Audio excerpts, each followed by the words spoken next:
Hitler படத்தோட song ஒன்று நாளைக்கு வரப்போகுது.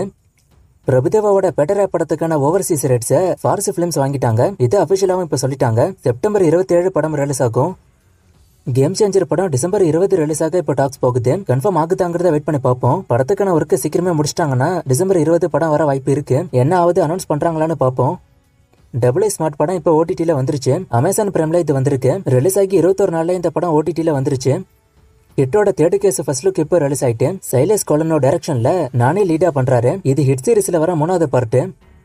ஜீவாவோட பிளாக் படம் அக்டோபர் 10 வரப்போறதா இப்போ டாக்ஸ் போகுது. சோ அக்டோபர் 10 வரக்கூடிய படங்கள்னு இப்ப பார்த்தா வேட்டையன் அண்ட் பிளாக் எப்படி அவ்வளவு பெரிய படத்தோட இந்த படம் மோதுன்னு ஒரு சிலருக்கு தோணும். வேட்டையனுக்கு கொடுக்கப்பட்ட தியேட்டர்ஸ் தவிர மிச்சம் இருக்கிற தியேட்டர்ஸ்ல இந்த படம் ஓடும்.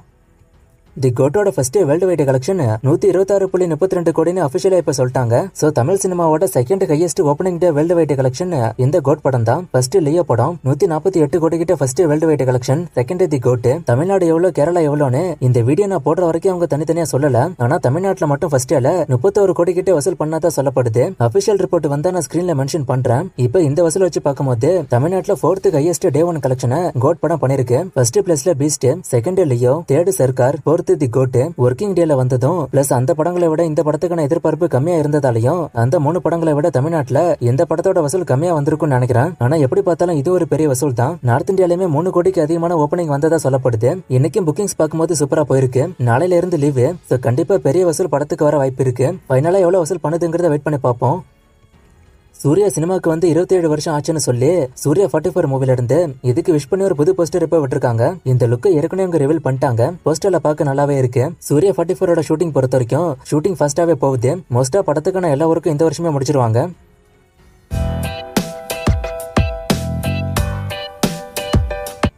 கோட் படம் லியோ படத்தோட வசூலை பீட் பண்ணுமான்னு ஒருத்தர் கேட்டிருக்காரு. கோட்டோட ரிப்போர்ட் பொறுத்த வரைக்கும் ரிவ்யூ மிக்ஸ்டா தான் இருக்கு. ஆனா இதுல நிறைய பேர் பாசிட்டிவா தான் சொல்றாங்க. சோ மோஸ்டா பீட் பண்ண வாய்ப்பு இருக்குன்னு நினைக்கிறேன். இருந்தாலும் வெயிட் பண்ணி பார்ப்போம். கங்குவா ட்ரெய்லர் கோட் படம் ஓடும்போது தியேட்டர்ல வருமானு ஒருத்தர் கேட்டிருக்காரு. நான் 2 முறை படம் பார்த்தேன். ட்ரெய்லர் அவங்க போடல. நார்த் இந்தியால தேவரா கங்குவா இதுல எதுக்கு அதிகமா ஹைப் இருக்குன்னு ஒருத்தர் கேட்டிருக்காரு. இப்போதைக்கு ரெண்டுத்துக்கும் கிட்டத்தட்ட ஈக்குவல் தான். இனிமே படம் வந்து ஆடியன்ஸ் அதுக்கு கொடுக்குற ரெஸ்பான்ஸ் தான். பிரதர் படத்தோட அடுத்த சாங் பத்தி ஒருத்தர் கேட்டிருக்காரு. ஒன்னும் அப்டேட் வரல, நான் வந்தா சொல்றேன். மோஸ்டா இந்த மாசம் வர வாய்ப்பு இருக்கு. ஏன்னா அடுத்த மாசம் படம் வரணும். கோட்டு எவ்வளவு வசூல் பண்ணா ஹிட் ஆகும்னு ஒருத்தர் கேட்டிருக்காரு. என்னோட கேஸ் 300 கோடி கிட்ட போனாலே ஹிட் ஆயிடும். 300 கோடி கிட்ட போனாலே ப்ராஃபிட் தான். தக்லைஃபோட சாங் அப்டேட் டெய்லி ஒருத்தர் கேட்கிறாரு. ஆனா ஒன்னும் அப்டேட் வரல நான் சொல்றதுக்கு நான் வந்தா கண்டிப்பா சொல்றேன். தபாங் படத்தோட ரீமேக் தான் ஒஸ்தி படமா, மஃப்டியோட ரீமேக் தான் 10 தலையான்னு ஒருத்தர் கேட்டிருக்காரு. ரெண்டும் கரெக்ட் தான்.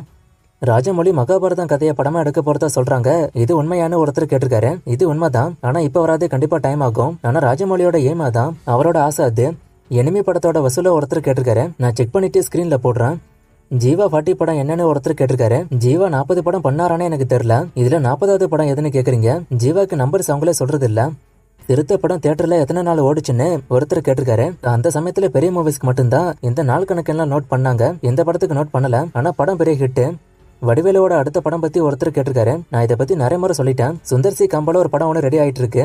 எல்சி ஸ்டோரியில விஜய் வில்லன்னா விஜய் சாகுற மாதிரி சீன் இருக்குமான்னு ஒருத்தர் கேட்டிருக்காரு. அவர் எப்படி வில்லனா இருப்பாரு? அவர் தான் எல்லாத்தையும் விட்டுட்டு வந்துட்டாரு. மோஸ்டா லியோட்டு எடுக்க வாய்ப்பு கம்மி தான். அப்படியே எடுத்தாலுமே கூட விஜய் ஹீரோ சைடு தான், வில்லன் சைடு இல்ல. கோட்டோட நார்த் இந்தியா ரிலீஸ் பத்தியும் நார்த் இந்தியா அக்ரிமெண்ட் பத்தியும் ரீசெண்டா ஒரு வீடியோ போட்டிருப்பேன். அதுல இந்த 8 வார ஓடிடி அக்ரிமெண்ட்டுக்கு படத்தை வித்தா தியேட்டர்ல படம் இன்னும் ரொம்ப நாள் ஓடும். ப்ரொடியூசருக்கு தானே அதனால காசு வரும். இதை பத்தி சொல்லுங்கன்னு ஒருத்தர் கேட்டிருக்காரு. 4 வார அக்ரிமெண்ட்டுக்கு ஒரு படத்தை வித்தாங்கன்னா அதோட ஓடிடி விலை அதிகமா இருக்கும். எக்ஸாம்பிளுக்கு ஒரு படத்தை 4 வார ஓடிடிக்கு விற்கிறாங்கன்னு வச்சுப்போம். அதோட விலை 100 கோடியா இருக்கும். ஒரு எக்ஸாம்பிளுக்கு சொல்றேன். அதுவே அதை 8 வாரமா மாத்தினாங்கன்னா அந்த 100 கோடியில ஒரு 20-30 கோடி கம்மி பண்ணுவாங்க. அதனாலதான் 8 வார ஓடிடி அக்ரிமெண்ட் போடாம 4 வார அக்ரிமெண்டே போடுறாங்க. ஆனா கொஸ்டின் கரெக்ட் தான். 8 வார ஓடிடி அக்ரிமெண்ட்டுக்கு படத்தை போட்டா படம் இன்னும் ரொம்ப நாள் தியேட்டர்ல ஓடும். அதனால காசு வரும் தான். ஆனா ப்ரொடியூசருக்கு என்ன பயம்னா 8 வாரம் ஒரு படம் இப்போ தியேட்டர்ல ஓடுமாங்கிறது டவுட். ஏன்னா நிறைய புது படங்கள் வந்துகிட்டே இருக்கு. அண்ட் ரிலீஸ் ஆகிற இந்த படத்துக்கு ரிவ்யூ நெகட்டிவா வந்துட்டுன்னா ஓடிடிலயும் 20-30 கோடி கம்மி. இங்கே தியேட்டருக்கெல்லாம் படம் பெருசா போவாது. அதனால நஷ்டம் பெருசா இருக்கும். அதனாலதான் மோஸ்டா நிறைய பேர் 8 வார ஓடிடி அக்ரிமெண்ட்டுக்கு போறது இல்ல. ஆனா இந்த நார்த் இந்தியா மார்க்கெட்டை பிடிக்கணும்னா 8 வார ஓடிடி அக்ரிமெண்ட்டுக்கு போய் தான் ஆகணும். இன்னும் நிறைய மூவிஸ்க்கான அப்டேட் கேட்டிருக்கீங்க. இந்த மூவிஸ்க்கான அப்டேட்லாம் நான் அடுத்தடுத்த வீடியோஸ்ல கொடுக்குறேன்.